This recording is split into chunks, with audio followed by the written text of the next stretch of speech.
Yo, yo, yo. Good morning, good afternoon, and good evening. Time for. Honkai Impact 3rd is having their 7.1 Hyperion Lounge. If you've never seen any of these before, they're very similar to the Honkai Star Rail live streams I do for every update. And this is the first one I have watched live, although I'm paused now because I want to do this intro. Let's get into this. I'm excited to see everything that's coming in 7.1, the new character, and whatever events they're going to be doing. Because events mean free gems, and I like free gems. And why is it every time I record, my cat decides that's when he wants attention? But let's get into it. I'm excited. I need to turn captions on.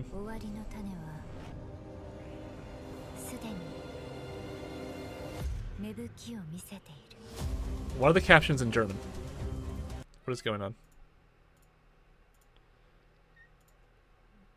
Why are the subtitles in German? I don't speak German. Okay. A funny issue. Ooh. I'm liking the art style of the trailer.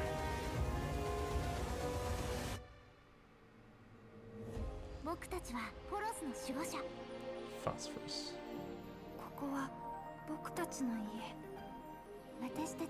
It's Fuha in Griseo. I don't know how to pronounce her name very well.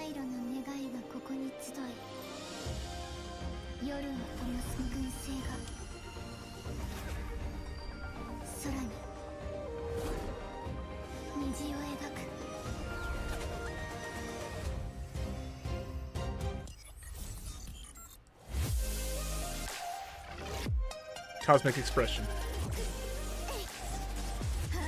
Oh, she looks so interesting. The fact she has a lightsaber. I'm really curious what weapon you equip to her. Are you gonna be equipping swords to her, or are we gonna be like ring blades? Kind of how Siren is with her scissors.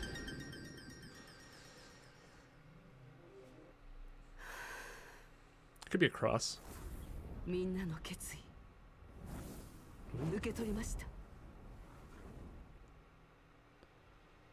Hello, Captains, and welcome to the Hyperion Lounge for version 7.1. Hello, Captains! Hello. So what are your thoughts after watching that version trailer? There was plenty of content to share. Plus, it looks like the Gerudo will finally be making its debut. We also saw a scene of floodwater rising. We heard the sound of rain accompanied by suspenseful music. The air was This is in English. I don't think I need captions on. But for specifics, you're going to want to stay tuned as they'll be unveiled in the main story introduction later on. For now, let's check out the new battlesuit for this upcoming version. Ooh, more information. New SP battlesuit Cosmic Expression A physical is an SP bleed. support battlesuit dealing bleed damage. Oh, fine. She inflicts bleed trauma on enemies while using a cross as a weapon. Okay, it is cross. Meanwhile, as an SD-type battlesuit, she deals higher damage to SD-type enemies. While in battle, Grisio attacks with a laser saber.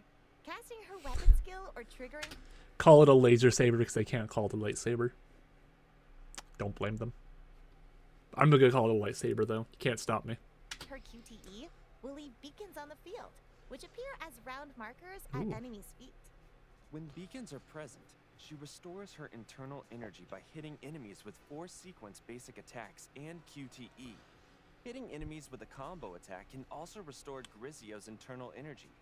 Okay, what does the internal energy do? Type enemies, she can cast combo attacks to collect Stardust remnants and enhance her attack. But what does internal energy do? Good question. I asked that already. Internal energy is kinetic energy for battlesuits. Grisio will also be able to grant her team Stardust navigation status, allowing teammates to use Stardust remnants to deal higher damage to enemies' max HP. When internal energy is full and beacons are present, Grisio will consume all of her internal energy to cast her special weapon skill. Her special weapon skill expands the beacon's range and immobilizes enemies caught within that range.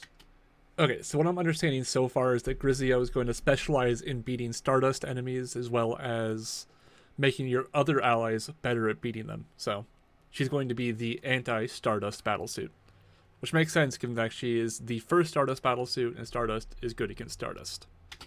Then Grisio will summon a colossal meteorite that descends from above to hit enemies within the beacon's range. Wait, that's not her ult? Dealing physical bleed That's damage. her enhanced Right weapon after skill? casting her special weapon skill, you can tap ultimate to cast her ultimate. A meteorite will descend from above just as before, but this time she cuts it with her laser saber. Okay, her point slicing lance, it is causing the it to the explode. ult.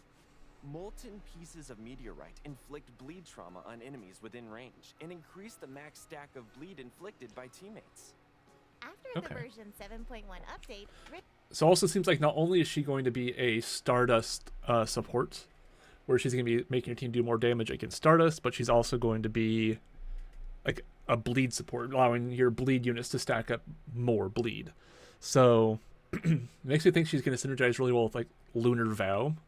So that's pretty fun. Grizio's I wish I had Guardian Lunar Vow. Anchor I of don't the have her. Voyage and Priarm Anchor of the Voyage Interstellar will also be released. This weapon isn't just a gift from Vilvi. It's the product of Grizio bringing together her childhood dream and adulthood mission after growing from a young painter into an intergalactic traveler. The stigma set recommended for the new battlesuit, Passionate Dedication, will also go live. This set depicts the 3 stages of Van Gogh's life as an artist. Grizio's core design Why is Van Gogh just holding a gun? What? Just like depressed, gun. That it's a little bit suspicious. contains plenty of elements that pay homage to Van Gogh. It really suits Grizio's artistic identity. Fine, come here. Captains who are interested can obtain it through the supply event. Having introduced Grizio's new battlesuit, we're ready to move on to the story. In Chapter 42, Sa, who had been pulling the strings for the entirety of Part 1.5, has finally come to the forefront. How will Grizio and Fu Hua confront this mysterious enemy? You'll have to play the story to find out. And run into a familiar face we haven't seen in a long time along the way. Ooh, who is it? Plus, a new boss fight awaits. It begins with a downpour. Sa is hiding in the sky, in the eye of the storm. Fu Hua and Grizio will need to reach the sky and defeat Sa head-on to put an end to the deluge. In this boss fight, you'll control different forms of Fu Hua to counter Sa's attacks. Meanwhile, Grizio will play a supporting role and help Fu Hua. As the fight begins, Grizio will create a path for Fu Hua with her paintbrush, allowing Ooh. Fu Hua to travel through the dark clouds and into the eye of the storm. Oh, that animation Fu looks Hua beautiful. and Grizio will take on Sa. At this point, Sa Ooh, that will looks appear cool as as the well. 3 afflictions. These afflictions will work together to launch powerful area of effect attacks at the ground from in front, and chant and fire homing missiles from behind. The 3 afflictions can also change their statuses. Oh, that is Afflictions in front will increase in number to fire off area of effect sonic blasts more Okay. frequently. Meanwhile, the afflictions in back will fire cannonballs from behind. Then, the 3 afflictions will work together to fire a special laser. yeah. This During looks time, really cool. Grizio will grant Fu Hua a shield which will refract the laser and disable the afflictions in back for a short time. These are just Sa's early stages. She will take on a form mimicking the creator in the latter half of the fight. She gives up her body to her ambition of becoming a god with the power to rewrite the world's laws. And so, it's up to Fu Hua to stand against Sa. Okay. Honkai's story bosses have come such a long way from Wendy in chapter 3 to God. This is very anime, going from fighting basic boss to literal god tier enemies, and I'm here for it. The fight looks cool. Looks like it has interesting mechanics. I enjoy when boss fights are more than just damage sponges and they actually have interesting mechanics you need to play around. And this fight looks like it's going to have that, which is exciting. Relying on her own And you get caught up with the story. And there will be more than one pair of eyes watching the battlefield from the dark. Oh, hey, it's Phoenix. As for what happens next, you'll just have to wait for Chapter 42.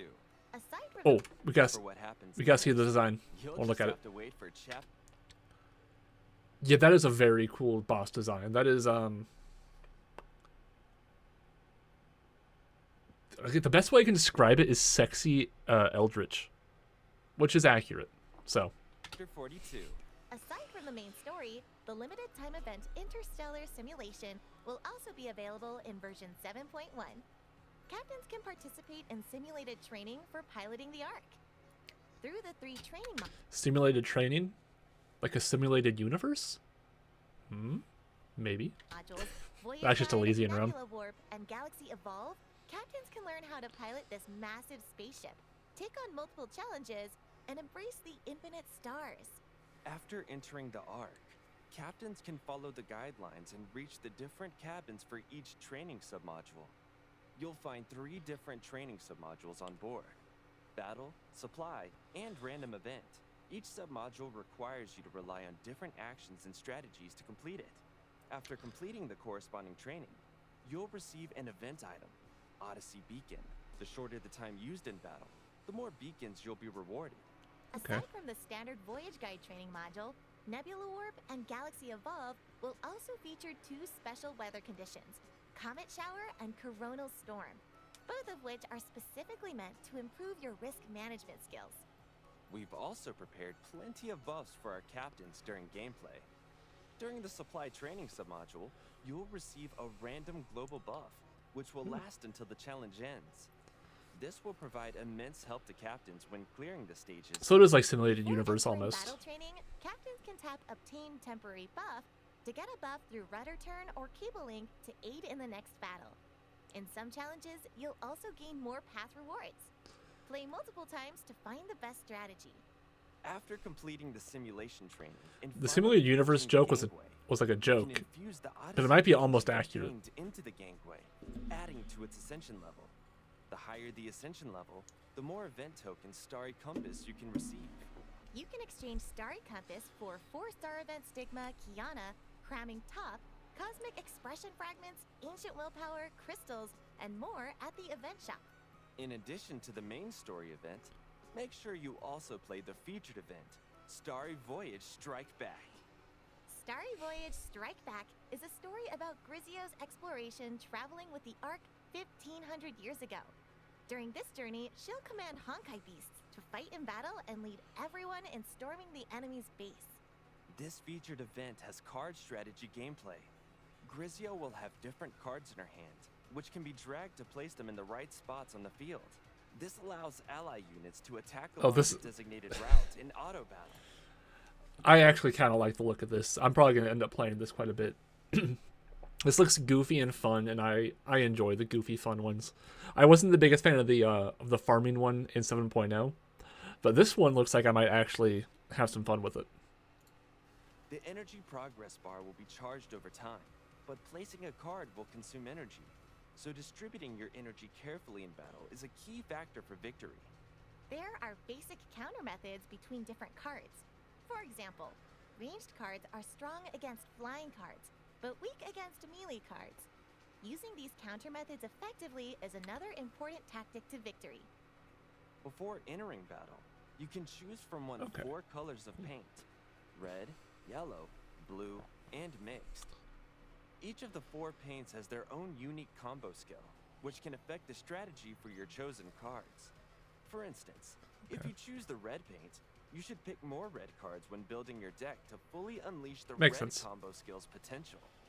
There are Pick a color, then get things to match the color. Paint decks. First, each type of paint has a corresponding exclusive magic card, located at the right side of the card section. After consuming a certain amount of energy in battle, you can use this magic card without expending any energy. Another strategic consideration to make is which leader corresponds to which type of paint. When the leader is on the field, you have to consume energy at the opportune moment to cast their leader skill. As expected with card strategy gameplay, every decision is crucial. And that's what makes it so much fun. Featured Yeah, event I'm looking stages forward to are this. separated into daily stages and challenge stages as usual. Captains have to use limited color cards in battle, and the energy consumed by the cards will be mixed up. Every time a card is placed, the energy required for all cards will be reset. You can gain more experience from clearing daily stages and increase your traveler level. In addition, you will also receive Stellar Paintbrush, which can be used to obtain more cards and increase your card's star level. In challenge stages, you can build your deck freely and even get an emblem that records your highest stage cleared. the Starbound chart emblem. Captains can participate in the event to get Starchasm Nyx's new outfit, Ooh. crystals, energy devices, Honkai shards, and more. I do enjoy outfits. Additionally, the main screen will be reworked in version 7.1. Oh, I was looking forward to this. After Part 2's main story is updated, captains can move to the main screen while operating in the base. Then, the background of the main screen will change according to your location. To match the different scenery as much as possible, the development team has launched this design for the main screen. The Valkyrie, prep, and lineups. Ooh. I remember seeing this briefly, but I like this. This screen looks a lot more modern than what we currently have, and a lot more easier to see what's going on. And actually because there's always had like when you're setting up your party for a mission, the far left one was always the leader, but nothing ever really told you that. So having one that shows you this spot is the leader, if you want their leader skill active, put them here. It is a lot more readable and understandable to someone who does not have as much knowledge about the game. Screens will also be updated. The new UI will not only adjust the appearance and style. I like that rotating. The way that it rotates around when you are picking them. I don't know, it's just a nice little feature.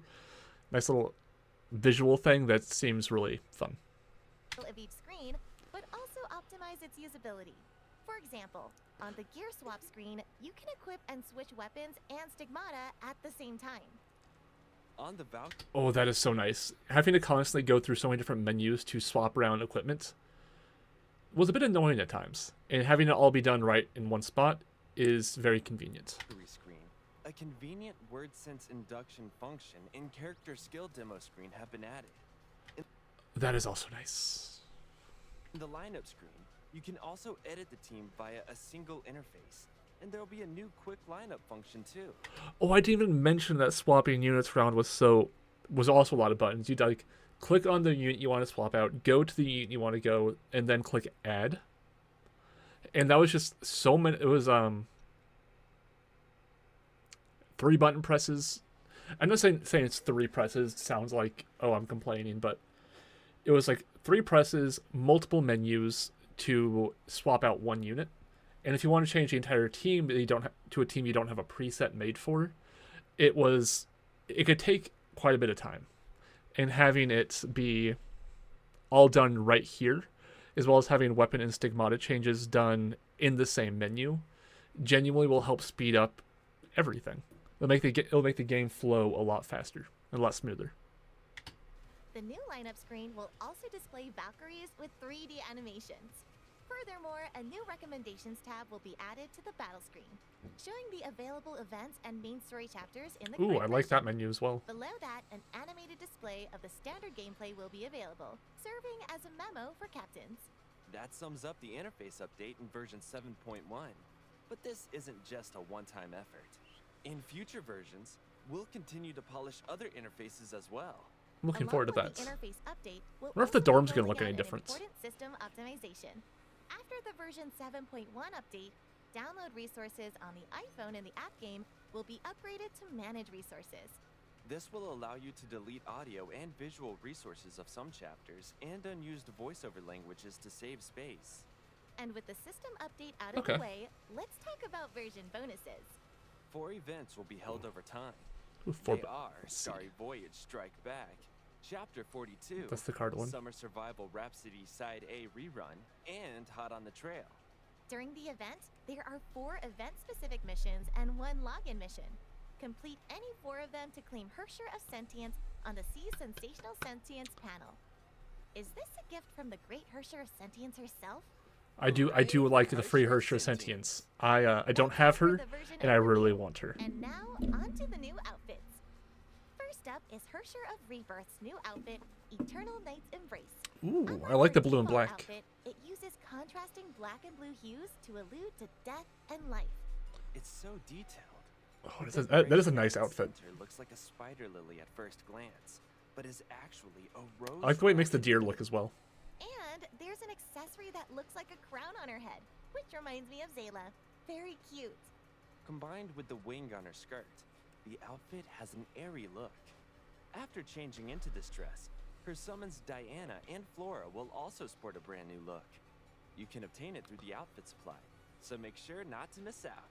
The second outfit is Terminal Aid 0017's new outfit, Saccharine Lashout. I also like looks that one pretty as well. cute compared to her default It's outfit. like, I like the Does sort that of goth mean look of she's it. going to pummel you, but sweetly? Well, one thing's for certain. Her fists definitely aren't sweet. But if you're interested, you can purchase it with B-chips at the mall. Yeah, that is a That's not nice all. looking Another old outfit. friend of ours has changed into a new outfit. It's Starcasm Nyx's new outfit on Fair Clouds. Fluttering and spotless. We're finally going to see Zayla in a white dress. She might be wearing white, but she hasn't lost her inward darkness. The artist adorned her shoulders and wrists with That is also a nice one, but I prefer I have to own this beautiful Zayla outfit the moment the other it two comes outfits. out. I think this is probably If you my want it least favorite of sold, the three, remember but to still really participate good. in the featured event. Up next is the Total Top-Up Bonuses event. During version 7.1, top up 6,480 crystals or B-chips in total to pick one from Palatinus Equinox rank-up stamp, Infinite Ouroboros rank-up stamp, and Ancient Legacy. Bonuses also include Expansion Supply Card, Focus Supply Card, SP Supply Card, and Ancient Willpower. Okay. And now there's one final segment. I bet you want to hear more about part 2, right? Well, Yes. that's what we're here to talk about. Part 1 began in the year 2016 and actually ended in the year 2018. So only 2 years have passed in the game. Let's put that entire timeline in perspective. Part 2 2 will years take in place on game Mars. and The time when their civilization was about 7 to be destroyed for by us. finality was about 1 billion years ago on Earth. About to be destroyed. So was it destroyed or not? I can't reveal that now. What I can reveal is that the incidents here are closely linked to an important setting in Part 2. And further down the line, 250 million years ago on Earth, Venus, where Sa was located, was destroyed by finality. This was actually mentioned in Part 1.5. Eons after Venus was destroyed, dinosaurs went extinct on Earth. Look to the right. Some years after the finale, in 2023, 2 Earthlings landed on Mars to explore. I'm sure you Hey, already know that's who this they year. are after watching the trailer for Part 2. And after that is a whole new story. But there's one thing that's worth mentioning. At the end of this timeline is, as we all know, a post-Honkai Odyssey. But what's happened between all those years? We'll be sure to tell you the whole story in future versions. So many things are connected now. Hearing all that. Okay, really so we makes me know look part forward 2 to the new starting next version year. and I don't part know 2 even when more. it's starting. I don't And that remember a concludes date. this Hyperion Lounge. Captains, see you all next time. Goodbye. Goodbye, captains. Okay, so I am excited for 7.1. The UI update looks insane. That seems like it's going to be very fun. I keep looking over because my cat is there, making sure he's not causing problems. He likes to be ornery. So the UI update looks insane. Looks very much more user friendly than what we currently have. The new battlesuit looks really fun. Herrscher of Sentience is great. It's always great to get a free S rank unit, so Herrscher of Sentience is gonna be cool to get. And the new boss fight, Saw's boss fight, looks like it's going to be really, really cool. So if you're excited for 7.1 and are looking forward to more news, like, comment, subscribe, all that nonsense. And until next time, adios.